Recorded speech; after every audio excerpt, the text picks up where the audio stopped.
हर दिन अपनी जिंदगी को नया ख्वाब दो। पूरा ना हो पर आवाज तो दो। एक दिन पूरे हो जाएंगे ख्वाब तुम्हारे। एक नई शुरुआत तो दो। मेरे प्यारे दोस्तों, मैं हूँ doctor Hema Pandey, motivation speaker और आप सबकी दोस्त। इंसान को आज़ादी बहुत प्रिय है। माता पिता का टोकना और किसी बड़ों का टोकना इतना खराब लगता है, जो मैंने अपनी ज़िंदगी में खुद भी महसूस किया। लेकिन जो बंधन से मुक्त हो जाते हैं वो असमय ही खत्म हो जाते हैं। कभी कभी अनुशासन हमारी जिंदगी में भी ऐसा ही रोल प्ले करता है। अगर हम आदतों में ये अनुशासन लाएं तो निश्चित तौर पर बुरा तो लगता है, लेकिन इसके परिणाम बड़े ही सुखद होते हैं।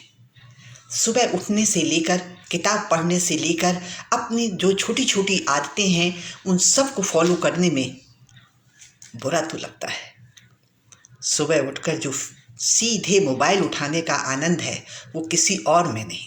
लेकिन अगर हमने अपनी आदतों में सुधार कर लिया, अगर हमने अपने में अनुशासन ले आए, अगर हमने बड़ों की बातों को सुना और हमने धैर्य से उस बात का पालन कर लिया, तो निश्चित तौर पर परिणाम बड़े ही सुखद मिलते हैं। मेरे प्यारे दोस्तों, आज मैं आपके सामने एक ऐसी ही कहानी रख रही हूँ। बार बार टोकने से एक नवयुवक बहुत परेशान हो गया। किशोरावस्था कुछ होती ही ऐसी है, बहुत बुरा लगता है जब कोई टोकता रोकता है। उस बच्चे ने बार बार टोकने से वो वहाँ से रात में घर से निकल गया। शाम को निकला था तो देर रात एक ऐसी गुफा के पास पहुँचा जहाँ पर एक वृद्ध व्यक्ति थे जो महात्मा थे। वो बाहर निकलकर टहल रहे थे। उन्होंने देखा कि एक नौजवान भटकता हुआ सा इधर उधर घूम रहा है, मानो उसे रुकने की कोई जगह ही ना हो। उन्होंने उसके पास जाकर कहा, बेटा, यदि रास्ता भटक गए हो तो आओ मेरे आश्रम में थोड़ी देर रुक जाओ, और यदि जाना चाहते हो किसी गंतव्य में तो भी रुक जाओ। देर रात में जाना, जानवरों से भरा हुआ ये जंगल नुकसान पहुंचा सकता है। बिना कुछ कहे वो महात्मा जी के पीछे हो लिए और उनके आश्रम में उनकी कुटिया के पास पहुंच गए। महात्मा जी ने उनके लिए 2 दीपक जलाए और एक दीपक उन्होंने बाहर रख दिया, एक दीपक उन्होंने उसके पास रख दिया, और वो एक स्टैंड पर था, कांच से ढका हुआ। महात्मा जी कुछ तो समझ चुके थे, लेकिन अब दास्तान उसी से सुनना चाहते थे। प्यार से ममता भरा स्पर्श पाकर वो नवयुवक रोने लगा, अपने इमोशन व्यक्त करने लगा। उन्होंने कहा, मुझे हर बात पे टोका जाता है, हर बात पे रोका जाता है। मैं अपने परिवार से तंग आ गया हूँ, मैं परिवार को छोड़कर जा रहा हूँ। महात्मा जी ने कहा, कोई बात नहीं बेटा, आप आज रात सो जाओ, उसके बाद कल सुबह निकल जाना। थोड़ी ही देर में बाहर का दीपक बुझ गया और अंदर का दीपक जलता रहा। हवाएं चल रही थी। धीरे धीरे महात्मा जी उसकी कुटिया, उसके बिस्तर के पास आए, उसके सिर पर हाथ रखा और सहलाते हुए बोले, बेटा देखो, बाहर का दीपक बुझ गया है और अंदर का दीपक अब भी जल रहा है। बाहर स्वच्छंद था, आजाद था, उसे तो और भी अच्छा जलना चाहिए था। लेकिन तमाम थपेड़े समाज के मिलते हैं। हवाएं उसको जो नुकसान पहुंचाए, बाहरी लोगों ने जो नुकसान पहुंचाया, लेकिन अंदर ये सुरक्षा है। ये बार बार लौ भटकती तो है लेकिन बुझ नहीं सकती है। तो घर का भी ऐसा ही हाल है। माता पिता के टोकने और रोकने से कुछ तो हम भटकाव में आ जाते हैं, लेकिन हम बुझ नहीं सकते। हम आगे चलकर धीरे धीरे वो कामयाबी के रास्ते पकड़ लेते हैं जब हमारी जड़ें मजबूत हो जाती हैं और हम समाज का सामना करने लायक हो जाते हैं। और अब उसे धीरे धीरे नींद आ गई थी। महात्मा जी मुस्कुराकर अंदर चले गए और सो गए। सुबह उठे तो महात्मा जी के पैर छूकर वो अपने घर वापस चला गया। दोस्तों, कभी कभी ऐसा ही होता है। हमें बड़ों की बात, अनुशासन बहुत बुरा लगता है, लेकिन उनके अनुशासन में छिपे हुए उनके भविष्य के लिए जो वो सुखद नींव रखते हैं, जो वो बुनते हैं उनके सपने, उसमें थोड़ी तो कड़वाहटें होती ही हैं। सोना तभी निखरता है जब उसे तराशा जाता है, हीरे को तभी निखरता है जब तराशा जाता है, सोने को तपना ही पड़ता है। तो थोड़ा अनुशासन बेहद ज़रूरी है दोस्तों। इसी तरह से अगर आप हमेशा सोचें कि हमें कोई रोके टोके ना, हम अपने लिए कोई अनुशासन ना रखें, हमें जो मन में आ रहा है वो खाएं, जो मन में आ रहा है वो करें, तो निश्चित तौर ही वो परिवार, वो समाज और वो व्यक्ति धीरे धीरे हमारे हाथ से छूट जाते हैं और वो ऐसे गर्त में चले जाते हैं जहाँ से वापस आना मुश्किल ही नहीं, नामुमकिन हो जाता है। थोड़ा सा अनुशासन, थोड़ा सा प्यार से अपने बच्चों को सींचते रहिए। मैं फिर वही आगाह करती हूँ कि नई पीढ़ी से मेरा एक ही निवेदन है कि वो इसको गलत ना समझें। माता पिता ने अपने तमाम कड़वे अनुभवों को अपने जीवन में महसूस किया है और आज वो आपके सामने अगर कोई बात रखते हैं तो उसे आप सुने, समझें और अपने जीवन में अप्लाई करें।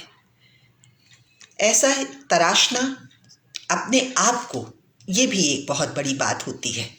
अपने को तराशने का मतलब होता है, अपनी वैल्यू को बढ़ाने का मतलब होता है कि हम अपनी कीमत बढ़ा रहे हैं। अपने जीवन में इधर उधर भटकने से अच्छा है कि हम अपनी कीमत को बढ़ाएं, और कीमत बढ़ा सकते हैं सेहत के माध्यम से, चाहे वो शारीरिक हो या मानसिक। 9 वर्ष शुरू हो चुका है और आज 5-6 दिन व्यतीत भी हो चुके हैं। जैसा कि मैंने पहले भी कहा था कि घर का कैलेंडर तो बदल जाता है हर साल, अब की मेरे हालात बदल दे मेरे मौला। ये जो बात है उसके पीछे एक यही रहस्य है कि 6 दिन व्यतीत होने के बाद क्या हमारे जीवन में कोई बदलाव आ रहा है?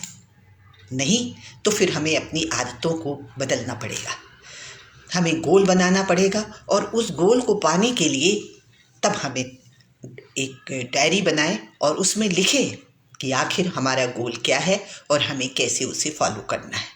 जब आप ये समझ जाते हैं तो किसी बड़े का टोकना भी बुरा नहीं लगता है, क्योंकि वो आपके गोल के नज़दीक जाता है, आपके लक्ष्य के नज़दीक ही बात करते हैं, तो आपको बुरा नहीं लगता है।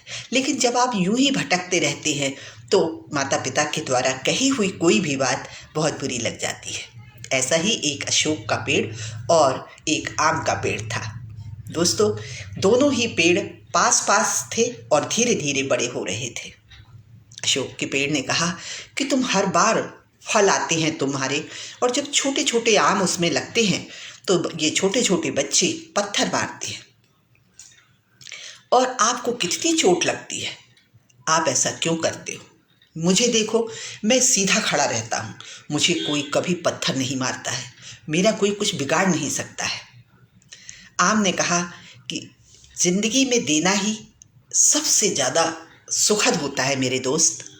ये छोटे छोटे बच्चे मेरे करीब आते ही इसलिए हैं क्योंकि मेरे द्वारा दिए हुए ये छोटे छोटे आम ये खाते हैं और इनका खाना मुझे बेहद सुखद लगता है। अशोक के पेड़ को ये बात समझ में नहीं आई और उसने कहा ये तो मेरे समझ के बाहर है कि आप इतनी चोट खाकर भी ऐसा करते हैं।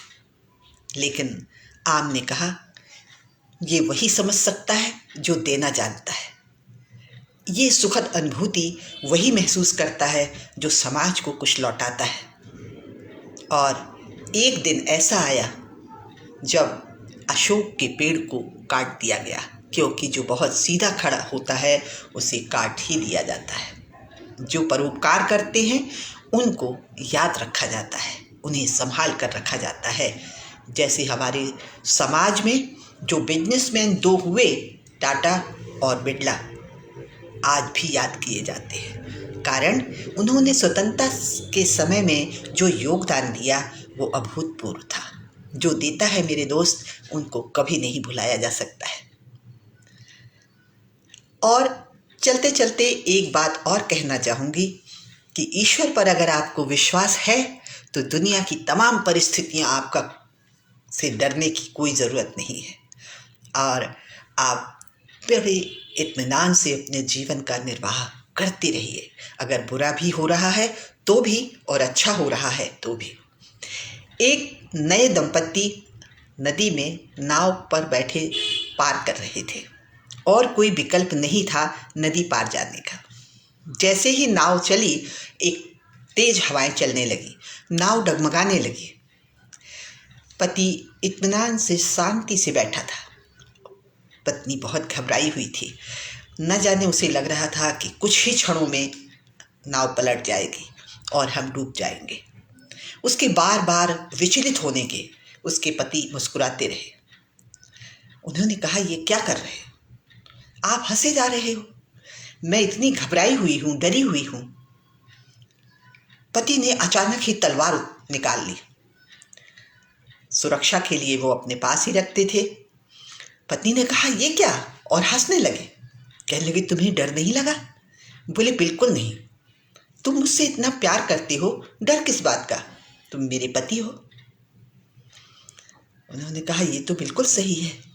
जिस तरह तुम्हें मुझ पर विश्वास है और डर नहीं लगा कि मैं तुम्हें मार दूंगा, तो मुझे भी अपने ईश्वर पर पूरा विश्वास है। वो हमें अगर जीवन देना चाहता है तो कितने भी तूफान आए, हमारी नाव किनारे लगेगी ही लगेगी। दोस्तों, ये जिंदगी के कुछ उसूल हैं। जहाँ धैर्य है, जहाँ पर समर्पण है, जहाँ पर निरंतरता है, यही सफलता के सूत्र हैं जो हमें सफल बनाते हैं।